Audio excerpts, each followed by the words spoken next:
பூமியில் மனிதனின் கொடுமைகள் அதிகமாய் பெருகின என்பதையும் அவனது இருதயத்தின் சிந்தனைகள் எப்பொழுதும் தீமையானவை என்றும் கர்த்தர் கண்டு பூமியில் மனிதனை உருவாக்கியதற்காக கர்த்தர் வருத்தமடைந்தார். தான் படைத்த மனிதரோடு விலங்குகளையும் நிலத்தில் ஊறும் உயிரினங்களையும் ஆகாயத்துப் பறவைகளையும் அழித்து பூமியிலிருந்து முற்றாக அகற்ற சித்தம் கொண்டார். நோவாவுக்கோ கர்த்தருடைய பார்வையில் கிருபை கிடைத்தது. நோவா நீதிமானாக நடந்த ஒரு மனிதராகவும் தன் காலத்தில் வாழ்ந்த மக்களில் குற்றமற்றவருமாக இருந்தார். அவர் இறைவனுடன் நெருங்கி நடந்தார். சேம், காம், யாப்பேத் என்னும் 3 மகன்மார் நோவாவுக்கு இருந்தார்கள்.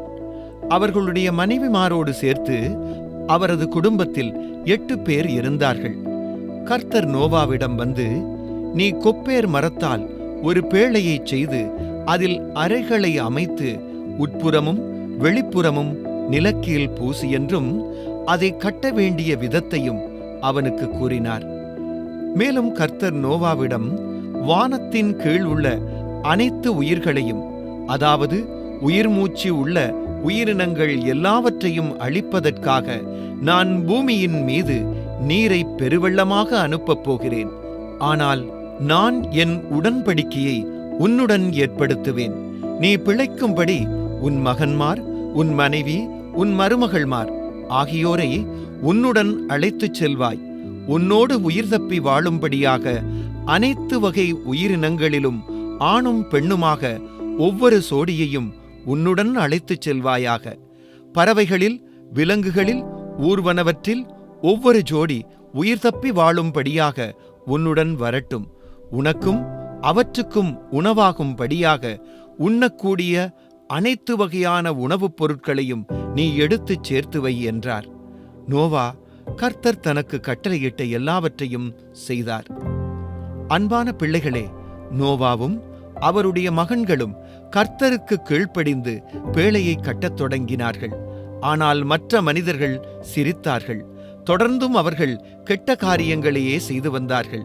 கர்த்தர் என்ன செய்யப் போகிறார் என்று நோவா அவர்களுக்குச் சொன்னபோது யாருமே அதை நம்பவில்லை. நோவா பேழையை கட்டி முடித்தார்.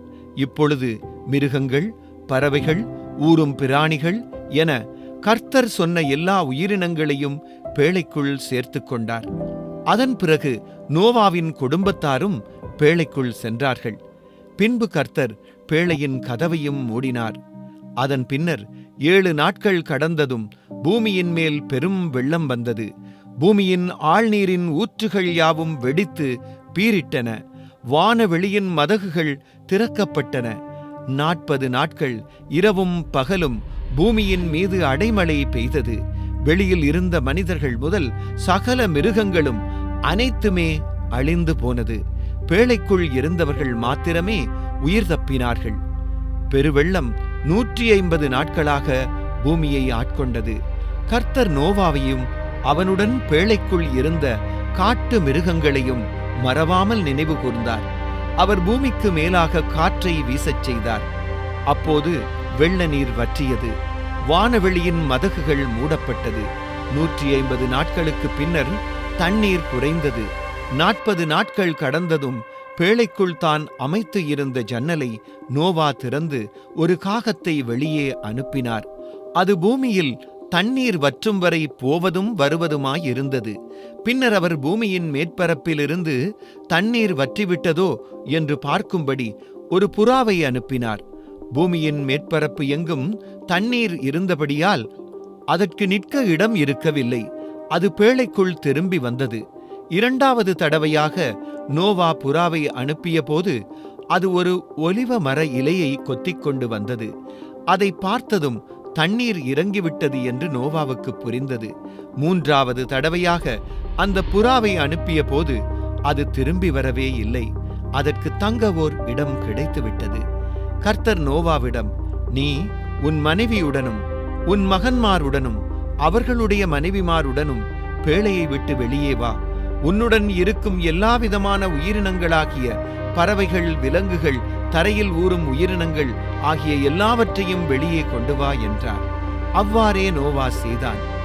அப்போது நோவா கர்த்தருக்கு ஒரு பலிபீடத்தை கட்டி அதன் மீது எல்லாவிதமான சுத்தமான மிருகங்கள் மற்றும் சுத்தமான பறவைகள் அனைத்திலும் இருந்து சிலவற்றை தகன பலியாக பலியிட்டான்.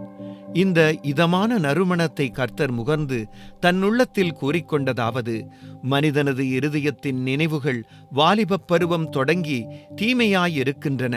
மனிதனின் பொருட்டு நான் இனி ஒருபோதும் நிலத்தை சபிக்க மாட்டேன். நான் இப்போது செய்தது போல் இனி ஒருபோதும் உயிரினங்கள் எல்லாவற்றையும் அழிப்பதில்லை. இறைவன் நோவாவையும் அவனது மகன்மாரையும் ஆசீர்வதித்துச் சொன்னதாவது: நீங்கள் இனவிருத்தி அடைந்து எண்ணிக்கையில் பெருகி பூமியை நிரப்புங்கள். இதோ நான் உங்களுடனும் உங்களுக்கு பின்வரும் உங்கள் சந்ததியுடனும் என்னுடைய உடன்படிக்கையை ஏற்படுத்துகிறேன். இனி வெள்ள நீரினால் ஒருபோதும் அனைத்து உயிரினங்களும் அழிக்கப்படுவதில்லை. அதற்கு அடையாளமாக நான் என் வானவில்லை மேகத்தில் அமைத்திருக்கிறேன்.